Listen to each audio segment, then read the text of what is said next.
તો આજે ગારિયાધાર મામલતદાર કચેરી ખાતે આદિવાસી મજૂર સંગઠન ગુજરાત દ્વારા આવેદનપત્ર આપી મહત્વપૂર્ણ રજૂઆત કરવામાં આવી। તાજેતરમાં પડેલા કમોસમી વરસાદે કૃષિ ક્ષેત્રને ભારે નુકસાન પહોંચાડ્યું છે।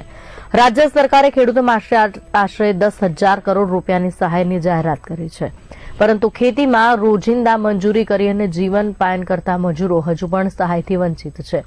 સંગઠન મુજબ ખેતીમાં ભાગીદારી પદ્ધતિથી કામ કરતા અનેક મજૂરો પાક બગડતા ₹1 આવક વિના આર્થિક સંકટમાં મુકાયા છે।